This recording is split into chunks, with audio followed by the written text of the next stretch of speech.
Friends, کیسے ہیں آپ سب لوگ؟ ٹھیک ٹھاک ہیں؟ امید کرتا ہوں سب لوگ ٹھیک ٹھاک ہوں گے، میں بھی ٹھیک ٹھاک ہوں، اللہ پاک کا شکر ہے، آپ سب لوگوں کی دعا ہے۔ تو آپ دیکھ رہے ہیں میرا یوٹیوب چینل طلعت جٹ ولاگس۔ چلتے ہیں آج کے ہمارے ٹاپک کی طرف جو کہ بہت زیادہ امپورٹنٹ ہے۔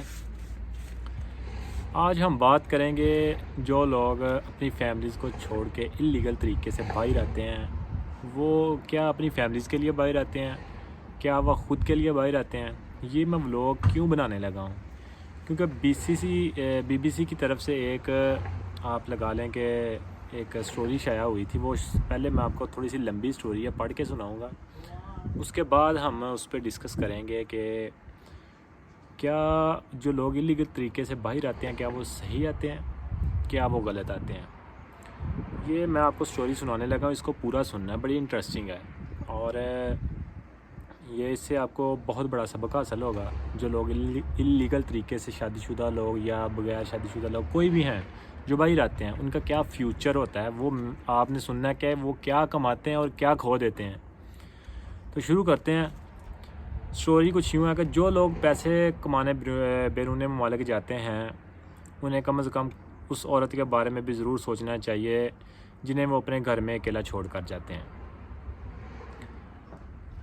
شکر گڑھ کی ایک 40 سالہ خاتون سائقہ نجیب کے ہیں، جن کے شوہر 12 سال قبل غیر قانونی طریقے سے بیرون ملک گئے اور ابھی تک واپس نہیں آئے۔ سائقہ نجیب ایک باہمت خاتون ہیں جنہوں نے شوہر کی عدم موجودگی میں ان کی مالی معاونت کے بغیر نہ صرف اپنے 5 بچوں کی پرورش کی، ان کو پڑھایا لکھایا۔ اب وہ اس قابل ہو گئی ہیں اپنی بڑی بیٹی کو مزید تعلیم دلوانے کے لیے قانونی طریقے سے بیرون ملک بھجوا رہی ہیں۔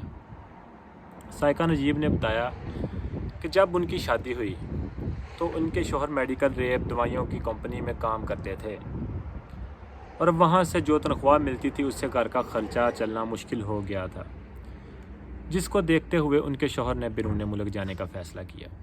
فیصلہ بہت اچھا تھا، کیونکہ ظاہری بات ہے ہر بندہ اپنے فیوچر کے لیے اپنے گھر کو چھوڑ کے باہر جاتا ہے، ویسے تو جاتا نہیں ہے۔ تو پھر آگے دیکھتے ہیں۔ انہوں نے کہا ان کے شوہر غیر قانونی طریقے سے ترکی اور پھر یونان، اس کے بعد اٹلی پہنچے۔ اٹلی پہنچنے میں انہیں 2 سال کا عرصہ لگا اور اس دوران ان کا اپنے شوہر سے کوئی رابطہ نہیں تھا۔ 2 سال ایسے نہیں گزرتے، مشکل وقت 1 گھنٹہ گزارنا مشکل ہوتا ہے۔ سمجھ رہے ہیں میری بات؟ فوکس کریے گا ان لفظوں کی طرف۔ سائقہ نجیب کا کہنا تھا کہ انہیں یہ بھی معلوم نہیں تھا کہ ان کے شوہر زندہ بھی ہیں یا فوت ہو گئے ہیں۔ انہوں نے کہا 3 سال کے بعد کسی جاننے والے نے بتایا کہ ان کے شوہر زندہ ہیں اور اس وقت وہ اٹلی میں ہیں، ایک دوبارہ آباد کاری والے سینٹر میں ہیں جہاں ان کا علاج چل رہا ہے، کیونکہ اس سفر کے دوران انہیں بہت سی ناپسندیدہ حالات سے گزرنا پڑا جن کا اثر ان کے ذہن پر ہوا۔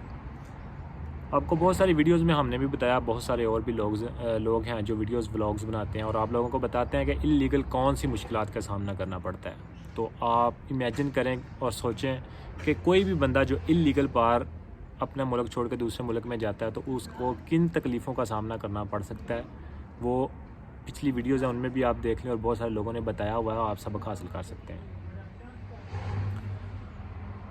سائقہ نجیب کا کہنا تھا کہ شوہر کے بیرون ملک جانے کے بعد سسرال والوں کے ناوارہ سلوک کی وجہ سے انہیں اپنے 5 بچوں سمیت گھر چھوڑ کر سر چھپانے کے لیے کرائے پر گھر لینا پڑا۔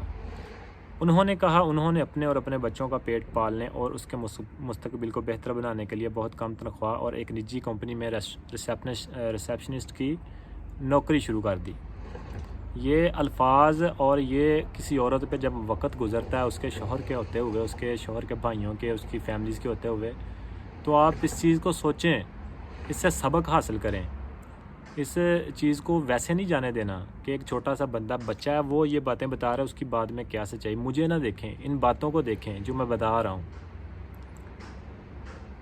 انہوں نے کہا چونکہ وہ کرائے کے گھر میں رہتی تھیں اور 6 ماہ کا کرایہ نہ دینے پر مالک مکان نے ان کا سامان ضبط کر لیا تھا، جو کہ تھوڑے تھوڑے پیسے دے کر واپس لیا۔ اپنی چیز شوہر اپنا ہے، اس کے ہوتے ہوئے ان چیزوں کا سامنا کرنا پڑے تو کتنی اس باہر جانے کا بھی کیا فائدہ کہ آپ کی بیوی کو، آپ کی فیملیز کو ان مشکلات کا سامنا کرنا پڑے جن کا آپ سوچ بھی نہیں سکتے۔ تو آگے چلتے ہیں۔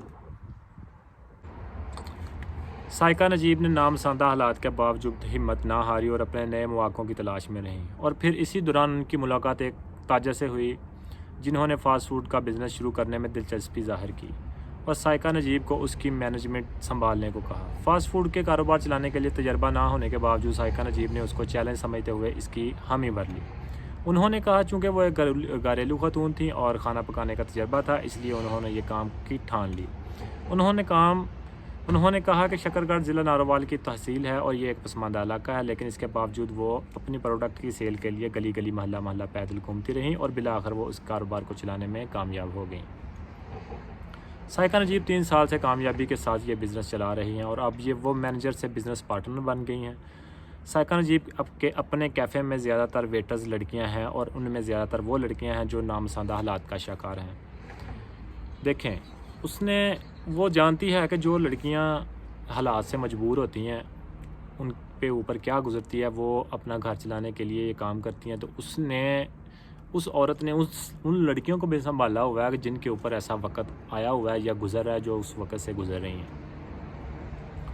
اس عرصے کے دوران سائقہ نجیب نے شکرگڑھ میں ایک 5 مرلے کا پلاٹ خرید کر گھر بنایا جہاں پر وہ اپنے بچوں کے ساتھ رہ رہی ہیں اور تعلیم سے اچھے پرائیویٹ اسکولوں میں اپنے بچوں کو پڑھا رہی ہے۔ انہوں نے کہا ان کے بچوں کا اپنے والد کے ساتھ واٹس ایپ پر رابطہ ہوتا ہے، تاہم سائقہ نجیب کے بقول ابھی تک ان کے شوہر انہیں گھر چلانے یا بچوں کی تعلیم کے لیے پیسے نہیں بھیجتے، کیونکہ اتنا عرصہ گزرنے کے جانے کے باوجود ان کا اٹلی میں سٹیٹس لیگل نہیں ہے۔ بات سننی ہے، اینڈ پہ آپ کو بتاؤں گا۔ انہوں نے کہا جب ان کے شوہر غیر قانونی طریقے سے بیرون ملک گئے تو اس وقت ان کی عمر بمشکل 29 سال یا 30 سال تھی، لیکن وہ 5 بچوں کو لے کر جینے کی کوشش کر رہی تھیں۔ سائقہ نجیب کا کہنا تھا کہ وہ اپنے جذبات سمیت بہت ساری چیزوں کو قربانی دے کر بچوں کی خاطر گھر سے باہر نکلے اور اب اپنی زندگی سے مطمئن ہے۔ جو کوشش انہوں نے اپنے بچوں کو بہتر مستقبل کی شروع کی تھی، ان کا ثمر انہیں ملنا شروع ہو گیا اور ان کے بچے تعلیم میں بہتر پوزیشن لے رہے ہیں۔ انہوں نے کہا چونکہ ان کے بچے پڑھائی میں تیز ہیں اس لیے وہ اپنی بڑی بیٹی کو اعلیٰ تعلیم کے لیے قانونی طریقے سے پرتگال بھجوا رہی ہیں۔ سائقہ نجیب کا کہنا تھا کہ اب وہ اپنے شوہر کی وجہ سے جذبات کی روح میں بہہ جانے والی عورت نہیں رہیں، اب میرے لیے ان کا ہونا یا نہ ہونا کوئی میٹر نہیں کرتا۔ انہوں نے کہا جب ان کے شوہر غیر قانونی طریقے سے بیرون ملک گئے تھے تو اس وقت ان کا سب سے چھوٹا بیٹا پیدا ہوا تھا جو اس وقت 12 سال کا ہے۔ سائقہ نجیب کا کہنا تھا کہ ان کے بچے اپنے والد کی شفقت سے تو محروم رہے لیکن شاید ان سے اپنی والدہ کی وہ محبت بھی ان سے چھن گئی جن کے وہ حقدار تھے۔ تو یہاں پہ یہ اس عورت کی سٹوری ختم ہوتی ہے جس نے اپنے ان جذبات کا شاید اظہار کیا جو شاید کسی بھی عورت کے لیے بتاتے وقت بہت بامشکل ہو جاتی ہیں۔ یہ چیزیں سن کے بندے کے رونگٹے کھڑے ہو جاتے ہیں۔ ہماری فیملیز دیکھیں، ابھی جو سچویشن چل رہی ہے اس میں نے دیکھا ہے کہ جو زیادہ تر لوگ ہیں شادی شدہ لوگ ہیں اور حالات سے تنگ آ کے باہر آ رہے ہیں۔ ان کی ایجز کیا ہیں؟ 35 year old, 40 year old, 30 year old, سب لوگ آ رہے ہیں۔ ابھی ان کا ادھر فیوچر کیا ہے؟ ابھی وہ آتے ہیں پیسے کمانے کے لیے۔ اگر وہ پیسے نہیں کمائیں، اگر انہیں کیمپ مل جاتا ہے یا کسی کے پاس رہتے ہیں تو ان کو ڈاکومنٹ نہیں ملتے۔ ڈاکومنٹ لینے کے لیے آپ کو تھوڑا سا صبر کرنا پڑتا ہے جو وہ کر نہیں پاتے کیونکہ پیچھے خرچہ بھیجنا ہوتا ہے۔ کچھ تو انسان ذہنی مریض ہونا شروع ہو جاتا ہے، کچھ 200-400 پہ 300 پہ گھر اپنا سسٹم چلانا، کھانا پینا۔ جو دور کے حالات نظر آتے ہیں وہ ہمیشہ ویسے نہیں ہوتے۔ جو دوست میرے یا میں خود یا کوئی جو بھی آپ کو پٹیاں بڑھاتے ہیں نا بھائی، آپ ادھر آئے مسئلہ ہی نہیں ہے، ٹینشن ہی کوئی نہیں ہے، وہ بعد میں آپ کا فون تک اٹھانا گوارا نہیں کرتے۔ یہ بات اپنے ذہن میں سیٹ کر کے آنا ہے ادھر۔ فیملی بہت امپورٹنٹ چیز ہے، پیسے کی خاطر اپنی فیملیز کو مت گنوائیں۔ اور جو لوگ ابھی 35 ایئر کی ایج میں ادھر آ رہے ہیں یا 40 کے قریب، ان کا کیا فیوچر ہے؟ کوئی فیوچر نہیں ہے ان کا، ٹھیک ہے؟ وہ اپنا فیوچر ختم سمجھیں۔ وہ جتنی محنت ادھر آ کے اس ایج میں وہ کرتے ہیں اتنی محنت اگر وہ پاکستان میں بھی کریں نا تو اپنا گھر اچھے سے چلا لیں گے۔ کوشش کریں اپنے آپ کے جو ینگ بچے ہیں ان کو اچھی سی تعلیم دلوائیں، اسٹڈی ویزاز پہ یہاں آئیں، آ کے اپنی ایک تو ڈگری حاصل کریں، ان کے بعد ان کے جو ویزاز ہیں وہ ورک پرمٹ میں کنورٹ ہو جاتے ہیں، اس کے بعد وہ اس پہ اپنا جو کام ہے وہ کریں اور چاہیں اپنے ملک آئیں جائیں، اگر چاہیں تو اپنی فیملیز کو بھی ادھر بلوائیں۔ یہ طریقہ کار اپنائیں. یہ کیا طریقہ بنایا ہوا ہے کہ 45 ایئر اولڈ بندہ ہے وہ ادھر ڈنکی لگا کے باہر آ رہا ہے. کیوں آ رہا ہے جی؟ میں پیسے کمانے جا رہا ہوں. یار کیا فضول باتیں ہیں یار, یہ غلط بات ہے. ینگ بندہ آئے گا, 2-4 سال 5 سال 6 سال لگیں گے, ڈاکومنٹ بھی بن جائیں گے. اگر وہ اللیگل بھی آ جاتا ہے, چلیں مان لیا اگر آپ لوگ نہیں باز آتے, وہ اللیگل بھی آ جاتا ہے, تو 4-5 سال میں 6 سال میں اگر وہ صبر کرتا ہے, کیونکہ وہ ینگ ہے, وہ صبر بھی کرے گا, اس کے ڈاکومنٹس بن جائیں گے, 30 سال کی ایج میں واپس جا کے سارا معاملات وہ سمجھ جائے گا. لیکن ایسا بھی کیوں کرنا ہے یار؟ جب ایک رستہ لیگل ہے تو آپ اس طرف کیوں نہیں جاتے؟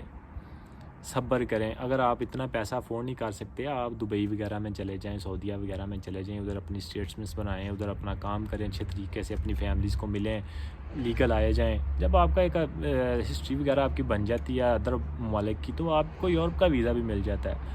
لیکن جو جلدی کے فیصلے ہوتے ہیں وہ ہمیشہ آپ کو نقصان پہنچاتے ہیں. یہ چھوٹا سا میسج تھا میرا ان لوگوں کے لیے جو اللیگل طریقے سے باہر آتے ہیں اور اپنی فیملیز کے بارے میں بالکل بھول جاتے ہیں, صرف یہی سوچتے ہیں کہ پیسہ کمانا ہے ادھر جا کے. وہ جی اس بندے نے کوٹھی ڈال لی, جی اس بندے نے گاڑی لے لی, اس کے پاس 4 ٹریکٹر ہیں, اس نے تو اتنی زمین لے لی. ان کی زمینوں کو دیکھتے دیکھتے آپ اپنی فیملیز گنوا لیتے ہیں بھائی. آپ دور ہو جاتے ہیں اپنے بچوں سے. جب وہ بچہ پیدا ہوا ہوگا, وہ ادھر آیا ہوگا, اس کے 12 سال بعد وہ اس کا بچہ واٹس ایپ پہ رابطہ کرتا ہے, اس کے لیے اس کا وہ فادر نہیں ہے, اس کے لیے وہ پیسوں کی ایک ATM مشین ہے, نہ کہ اس کا فادر ہے. اگر اس کے وہ فادر ہوتا تو وہ شاید اس کو وہ بندہ سامنا کر سکتا ہے اپنی بیوی کا, نہیں کر سکتا. کس منہ سے رابطہ کر سکتا ہے؟ اور اس کو تو ویسے اس نے تو صاف لفظوں میں کہہ دیا کہ مجھے تو اس کے ہونے یا نہ ہونے سے فرق نہیں پڑتا. وہ جس اسٹیٹس سے گزر کے یہاں سے یہاں آئی ہے, اس نے محنت کی ہے, اس میں اس کا کوئی ہاتھ نہیں ہے. تو امید کرتا ہوں آپ کو یہ چھوٹا سا میسج پسند آئے گا. تو ملتے ہیں ایک اچھی ویڈیو کے ساتھ, تب تک کے لیے اللہ حافظ.